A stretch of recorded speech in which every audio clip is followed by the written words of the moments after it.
Hi friends, welcome back to Vijis School Cooking. எல்லாரும் எப்படி இருக்கீங்க? சேஃபாக இருக்கீங்களா? இன்றைக்கி நம்ம சேனலில் மாம்பழம் வச்சு ஒரு சூப்பரான ஸ்வீட் ரெசிபி மேங்கோ பர்ஃபி தான் செய்ய போகிறோம். ரொம்ப டேஸ்ட்டாக இருக்கும். ஒரு வித்தியாசமான ஒரு ஸ்வீட் ரெசிபியும் கூட. மேங்கோவில் வந்து பர்ஃபி செய்ய போகிறோம். ஸோ இந்த அட்டகாசமான ஸ்வீட் ரெசிபி எப்படி செய்யலான்னு வீடியோக்குள்ளே போய் பார்க்கலாம். இதுக்கு தேவையான இன்க்ரீடியன்ஸும் ரொம்பவே குறைவு தான். எல்லாமே நம்ம வீட்டில் இருக்கிற பொருளை வச்சு தான் செய்ய போகிறோம். இப்போ வாங்க இதை எப்படி செய்யலான்னு பார்க்கலாம். ஒரு மாம்பழத்தை எடுத்து அதனுடைய சதை பகுதியை மட்டும் எடுத்து ஒரு கப்பில் எடுத்து வச்சுருக்கேன்.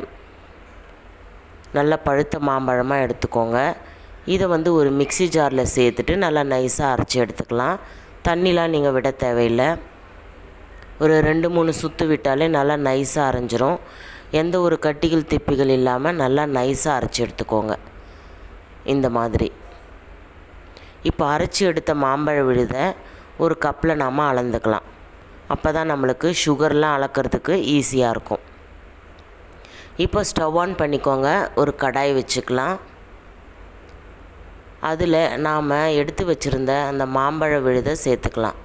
3/4 கப்பு மாம்பழ விழுதுக்கு 1 கப் அளவுக்கு சர்க்கரை கரெக்டாக இருக்கும். இப்போ 3/4 கப்பு மாம்பழ விழுதை இதில் சேர்த்துட்டு மிக்ஸ் பண்ணிக்கலாம். இந்த மாம்பழ விழுது லைட்டாக கொதிக்க ஆரம்பிச்சிருக்கு.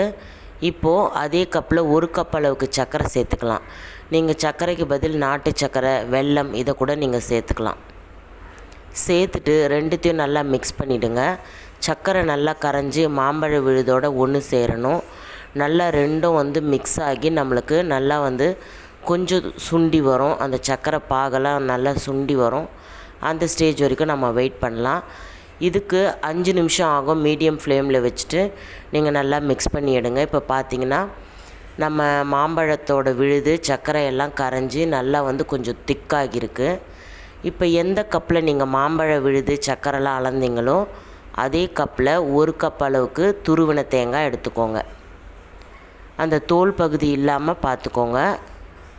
உங்களால் துருவ முடியல அப்படின்னா, மிக்சியில் தான் அரைக்க போகிறோம் அப்படின்னா தோல் பகுதியை நீக்கிட்டு மிக்ஸி ஜாரில் சேர்த்துட்டு அரைச்சி எடுத்துகிட்டு அதை இதில் சேர்த்துக்கலாம். இப்போ இது 3த்தையுமே நீங்கள் நல்லா மிக்ஸ் பண்ணணும். இது 3ம் நல்லா வந்து சுண்டி நம்மளுக்கு ஒரு அல்வா பதம் வரணும். அது வரைக்கும் நாம் மீடியம் ஃப்ளேமில் வச்சுட்டு மிக்ஸ் பண்ணிக்கலாம். இப்போ பார்த்திங்கன்னா லைட்டாக வந்து திக்காகிருக்கு.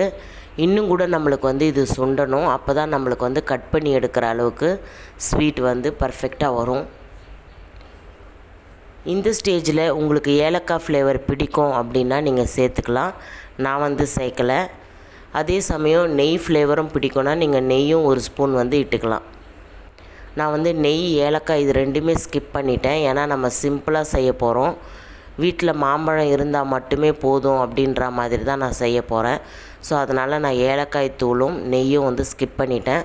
உங்களுக்கு வேணும்னா ஆப்ஷனல் தான், நீங்கள் ஆட் பண்ணிக்கலாம். இப்போ பார்த்திங்கன்னா நல்லா மிக்ஸ் பண்ணியாச்சு. இப்போ நான் கொஞ்சமாக நட்ஸ் மட்டும் சேர்த்துக்கிறேன். முந்திரியை வந்து சின்ன பீசஸாக கட் பண்ணிவிட்டு சேர்த்துக்கிறேன். இது ஏன் சேர்க்குறோன்னு பார்த்திங்கன்னா, நம்ம பர்ஃபி சாப்பிடும்போது அங்கங்கே வாயில் கடிப்படும், ரொம்பவே டேஸ்ட்டாக இருக்கும். இப்போ நம்மளுடைய மேங்கோ பர்ஃபி சூப்பராக ரெடி ஆகிடுச்சு. இப்போ நான் ஸ்டவ் ஆஃப் பண்ணிட்டேன். இதை ஒரு ட்ரேயில் வந்து நம்ம செட் பண்ண போகிறோம். அதுக்கு இதை மாதிரி ஒரு ட்ரேயில் நெய்யோ இல்லை எண்ணெயோ வந்து அப்ளை பண்ணி எடுத்து வச்சுருங்க. இப்போ இதில் நாம் அந்த மேங்கோ பர்ஃபியை வந்து செட் பண்ணிடலாம். இதை நீங்கள் 1 ஹவர் வந்து வெளியே வச்சு கட் பண்ணி எடுத்திங்கன்னா சூப்பரான மேங்கோ பர்ஃபி ரெடி ஆகிடும். இல்லை உங்களுக்கு சில்லுன்னு வேணும்னாலும் நீங்கள் ஃப்ரிட்ஜில் கூட ஒரு 1/2 ஹவர் வச்சு எடுக்கலாம். சில்லுன்னு கூட சாப்பிட்லாம், ரொம்பவே டேஸ்ட்டாக இருக்கும். இது மாதிரி ஒரு ஃப்ளாட்டான கரண்டி ஒன்று வச்சுட்டு நல்லா வந்து இதை மாதிரி பரப்பி விட்டுருங்க. இது வந்து ஒரு 1 மணி நேரம் வந்து வெளியே வச்சு நீங்கள் நல்லா செட் பண்ணிங்கனாலே போதும். நம்மளுக்கு கட் பண்ணி எடுக்கிற அளவுக்கு ஸ்வீட் வந்து செட் ஆகிடும். இப்போ நல்லா வந்து இதை மாதிரி ஒரு ஃப்ளாட்டான கரண்டி ஒன்று வச்சுட்டு நல்லா இதை மாதிரி பரப்பி விட்டுடலாம். இந்த ஸ்டெப்பு நீங்கள் வந்து சூடாக இருக்கும்போது செஞ்சு வச்சுருங்க. அப்போ தான் நம்மளுக்கு செட் ஆகிறதுக்கு கரெக்டாக இருக்கும். இப்போது நான் வந்து செட் பண்ணிட்டேன். இது வந்து 1 ஹவர் அப்படியே வெளியவே இருக்கட்டும். 1 மணி நேரம் கழித்து இது எப்படி இருக்குதுன்னு சொல்லிவிட்டு நம்ம பார்க்கலாம். ஃப்ரெண்ட்ஸ் பார்த்திங்கன்னா இப்போ 1 மணி நேரம் ஆயிடுச்சு. இப்போ நான் வந்து இதை கட் பண்ணி காட்டுறேன். ரொம்பவே நல்லா செட் ஆகியிருக்கு.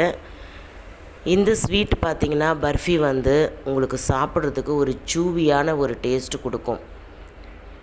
இப்போ இதை வந்து நீங்கள் பீஸ் போட்டுட்டு சர்வ் பண்ணலாம். இந்த பர்ஃபி வந்து ரொம்ப டேஸ்ட்டாக இருக்கும். ஸோ மறக்காமல், இப்போது மாம்பழ சீசன் முடிய போது, மறக்காமல் மாம்பழம் வாங்கி வீட்டில் ட்ரை பண்ணுங்கள். ட்ரை பண்ணிவிட்டு கமெண்ட்ஸில் எப்படி இருந்துச்சுன்னு என்கிட்ட ஷேர் பண்ணிக்கோங்க. இந்த வீடியோ பிடிச்சிருந்தா இதுக்கு ஒரு லைக் பண்ணுங்கள். உங்கள் ஃப்ரெண்ட்ஸ் ரிலேட்டிவ்ஸ்க்கு இந்த வீடியோவை ஷேர் பண்ணி விடுங்க. அண்ட் மறக்காமல் நம்ம சேனலை சப்ஸ்கிரைப் பண்ணிக்கோங்க. ஓகே ஃப்ரெண்ட்ஸ், நெக்ஸ்ட்டு ஒரு இன்ட்ரெஸ்டிங்கான வீடியோவில் சந்திக்கிறேன். Until then, it's bye from Vijis. Thanks for watching.